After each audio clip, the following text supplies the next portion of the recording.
Hello guys, मेरा नाम अश्विनी शर्मा है। आज हम जानने वाले हैं कि जो गवर्नमेंट की योजना है, ये अग्निवीर योजना, अग्निपथ योजना, वो सही है या गलत। मेरा वीडियो देखने के बाद जैसा भी आपका जजमेंट हो, प्लीज़ कमेंट करके ज़रूर बताना। आपको पता है जो अग्निवीर योजना गवर्नमेंट ने लॉन्च की है, उसके बाद आपको पता है उसमें एक एज क्राइटेरिया रखा गया है 17 से 23 साल का, कि उसके दौरान कोई भी पर्सन अग्निवीर योजना के थ्रू आर्मी में फोर्स में ज्वाइन कर सकता है। अब बहुत सारे लोग बोल रहे हैं ये गलत है, फ्यूचर के साथ खिलवाड़ हो रहा है, बच्चों के ये हो रहा है, वो हो रहा है, बहुत सारी चीज़ें आपको सुनने में मिल रही है, जिसकी वजह से बहुत सारे लोग लॉस भी कर रहे हैं गवर्नमेंट का। कोई ट्रेन जला रहा है, कोई स्टेशन जला रहा है, कोई कुछ कर रहा है, कोई कुछ कर रहा है, लेकर नाराजगी बढ़ने लगी है। The war over Agnipath has resulted in at least 9 trains being torched in different parts of the country. Protesters set a railway coach on fire. They blocked highways. They barricaded rail lines. Even some politicians and their residences were targeted. लेकिन अभी भी हम practical situation को नहीं समझना चाह रहे हैं कि प्रैक्टिकल चीज़ क्या है। अभी एक सिंपल सी चीज़ एक बार आप माइंड करके देखना कि जो 17 से 23 साल की एज जो पर्सन की होती है, ये वो एज है जिस एज में शायद पर्सन रॉन्ग ट्रैक पे चला जाता है, बहुत सारे लोग राइट ट्रैक पे चले जाते हैं। अब ऐसी सिचुएशन को जब हम देखते हैं तो आपको पता है कि जो पर्सन उस टाइम पे रॉन्ग ट्रैक पे चला गया तो उसको सुधारना बहुत डिफ़िकल्ट है। लेकिन एक बार आप ये सोच के देखना कि उसी एज में अगर वो आर्मी में भर्ती हो गया तो कितने अनुशासन में हो जाएगा। गवर्नमेंट उसको 4 साल के लिए प्रॉपर ट्रेंड करेगी, अनुशासित करेगी। जब उस 4 साल के बाद वो पर्सन वापस अपने घर आएगा या अपने वर्किंग पे या जहाँ पे भी जाएगा, तो क्या आपको लग रहा है वो रॉन्ग ट्रैक पे कभी भी जाएगा? ये हमारे युवाओं के लिए सबसे बेस्ट अपॉर्चुनिटी है, जिसके थ्रू आने वाला टाइम हमारा बहुत बेटर हो सकता है। दूसरी चीज़, सेल्फ डिपेंड इंडिया के लिए बहुत बड़ा कदम है। आज भी किसी भी युवा को कोई भी एक नई अपॉर्चुनिटी सौंपी जाती है, कोई भी उनकी लाइफ में कोई नई अपॉर्चुनिटी आती है, तो वो रिस्क लेने से डरते हैं। रिस्क लेने से क्यों डरते हैं? कि उनके माइंड में सिर्फ एक ही पिक्चर रहती है कि हम रिस्क तो ले लेंगे, लेकिन रिस्क लेने के लिए पैसों की रिक्वायरमेंट होती है। अगर हम खुद का सेल्फ स्टार्टअप करते हैं तो उसके लिए पैसों की रिक्वायरमेंट होती है, और हमारी मम्मी, हमारे पापा, हमारी फैमिली इस चीज़ के लिए हमें सपोर्ट नहीं करती हैं।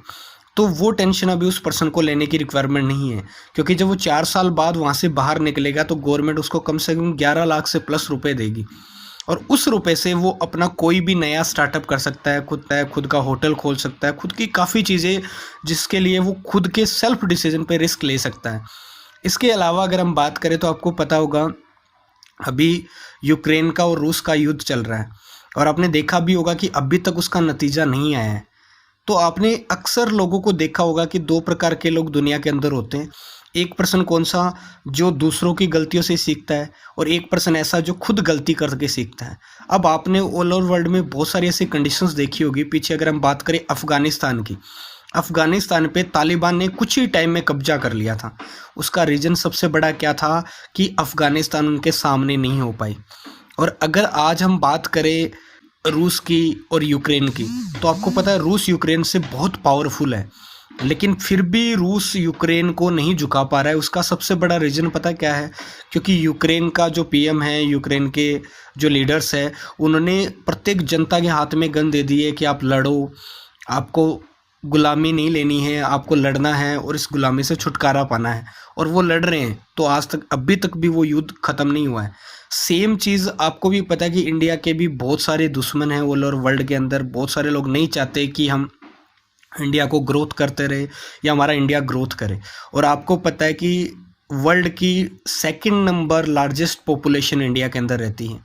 अब एक सिंपल सी चीज़ बताना, इंडिया का ये सबसे बड़ा स्टेप इसलिए है कि फ्यूचर में अगर कोई भी कंट्री इंडिया की तरफ देखे, इंडिया पे कब्जा करना चाहे, तो इंडिया के अंदर प्रत्येक नागरिक एक सैनिक हो, वो भी प्रॉपर ट्रेंड। एक तो यूक्रेन के अंदर विदाउट ट्रेंड पर्सन लड़ रहे हैं, और सपोज करना कि हमारे पास इतनी जनसंख्या, मीन्स 130 करोड़ से प्लस की जनसंख्या है, और इसका जो यूथ है अगर वो एक बार के लिए ट्रेंड हो जाता है, तो आपको पता है कि ये चीज़ें ऑल ओवर वर्ल्ड में भी सर्कुलेट होती है। तो क्या आपको लग रहा है किसी भी देश का इंडिया की तरफ नज़र उठा के भी देखना ईजी होगा? नहीं। और हम इजीली उनके साथ, अगर ऐसी सिचुएशन बन भी जाती है तो हम इजीली फाइट कर सकते हैं। अब सोचना आपको है कि आपको ज़िंदगी गुलामी में जीनी है या आत्मनिर्भर बनकर, सेल्फ डिपेंड बन के, या एक ऐसे इंडिया का निर्माण करना है जो आने वाले टाइम पे सब कंट्रियों से पावरफुल हो।